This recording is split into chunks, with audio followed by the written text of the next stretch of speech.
नमस्कार। Just wealth पर आप सभी का स्वागत है। मैं अंबुज त्रिपाठी। जस्ट वेल्थ, जहां पर हम आपके पर्सनल फाइनेंस से रिलेटेड चीज़ों के बारे में बात करते हैं, जिसमें mutual fund, SIP, share market और अदर ऐसे इन्वेस्टमेंट होते हैं जो आपके इन्वेस्टमेंट पर बेहतर रिटर्न दे सकें। आज मैं इस वीडियो में पर्सनल फाइनेंस से रिलेटेड चीज़ों के बारे में बात करूंगा। उसके पहले अगर चैनल पे आप पहली बार आए हैं तो चैनल को सब्सक्राइब कर दीजिए, वीडियो को लाइक कीजिए और ज़्यादा से ज़्यादा लोगों को शेयर कीजिए। वीडियो में आगे बढ़ते हैं और ये समझने की कोशिश करते हैं पर्सनल फाइनेंस क्या है। पर्सनल फाइनेंस एक ऐसा सब्जेक्ट है जिसके बारे में आप सब थोड़ा बहुत जानते जरूर होंगे।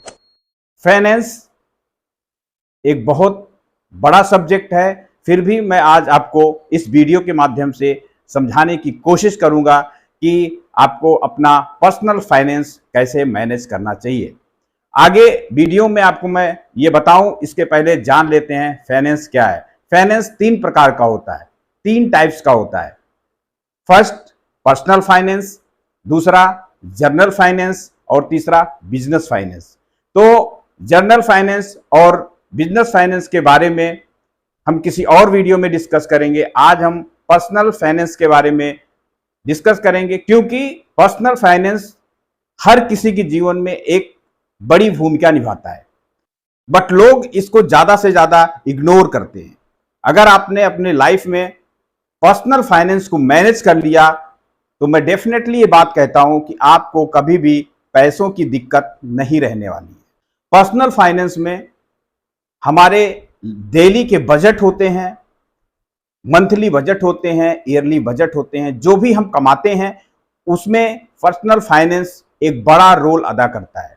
जैसे कि पर्सनल फाइनेंस मुख्य रूप से personal budgeting, retirement planning, tax planning, saving, investment और अदर एक्सपेंसेस जो है पर्सनल फाइनेंस के पार्ट होते हैं। आप और हम जो भी इनकम करते हैं, चाहे वो सैलरी से करते हैं या अपने बिजनेस से करते हैं, उसमें पर्सनल फाइनेंस का एक रोल होता है।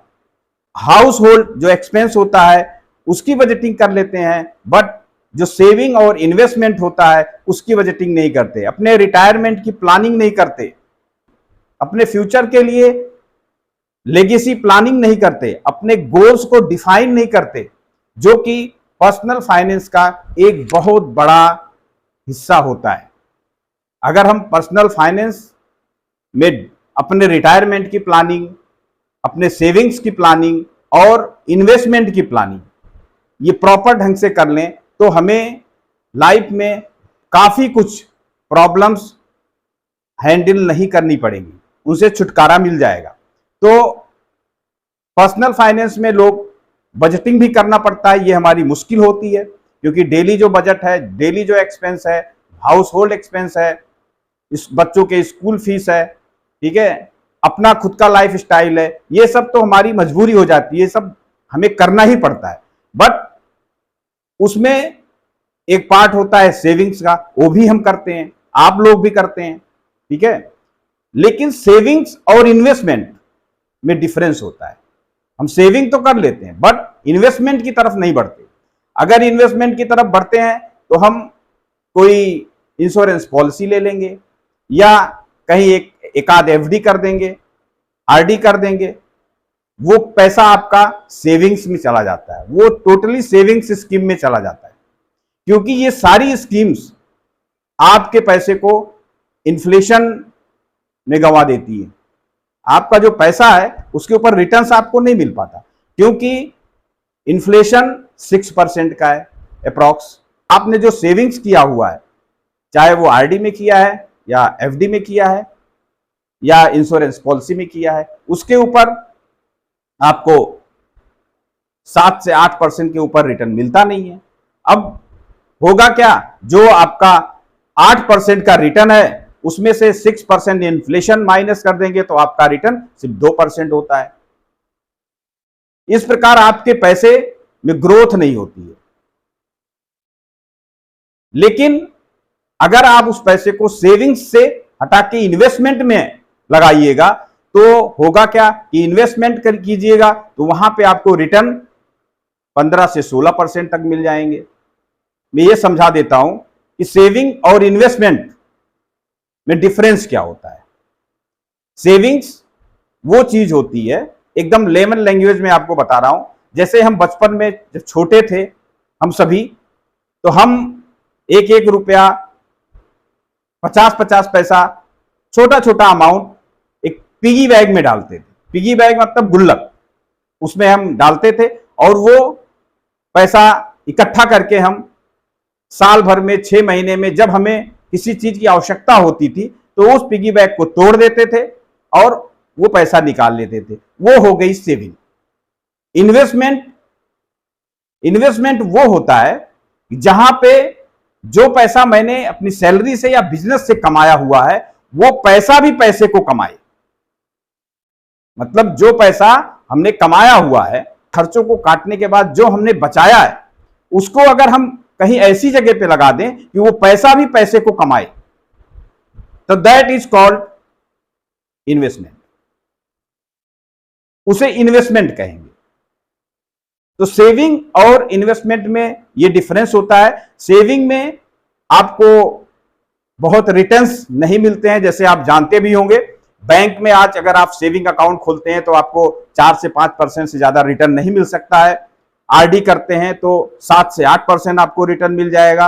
अगर आप एफडी करते हैं तो 7.5 से 8 के बीच में ही आपको मिलने वाला है, ठीक है। बट अगर आप वही पैसा इन्वेस्टमेंट करते हैं, प्रॉपर्टी में इन्वेस्ट करते हैं, शेयर मार्केट में इन्वेस्ट करते हैं, म्यूचुअल फंड में इन्वेस्ट करते हैं, तो आपका पैसा 15 से 20% बढ़ जाता है। अगर उसमें से मैं इन्फ्लेशन माइनस भी कर दूं तो भी आपको लगभग 12 से 14% का रिटर्न मिलता रहता है। यह होता है सेविंग और इन्वेस्टमेंट में डिफरेंस।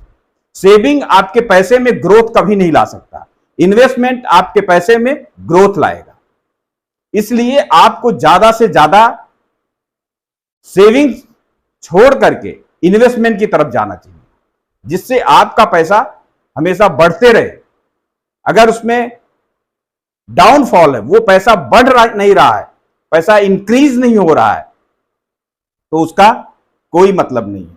अगर आप पैसे को डेड अवस्था में छोड़ दिए हो, जैसे कि एफडी, आरडी, ये सब डेड इन्वेस्टमेंट होते हैं, और जो भी म्यूचुअल फंड है, एसआईपी है, शेयर मार्केट है, प्रॉपर्टीज है, यहां पर आप इन्वेस्ट करके अपने पैसे को बढ़ा सकते हो। तो पर्सनल फाइनेंस ज्यादा से ज्यादा आपको समझना चाहिए।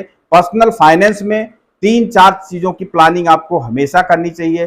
फर्स्ट, जैसे आपने जो भी पैसा कमाया हुआ है उसको ऐसी जगह पे इन्वेस्ट करो, पैसे को कमा के दे, वहां पे इन्वेस्टमेंट करना है।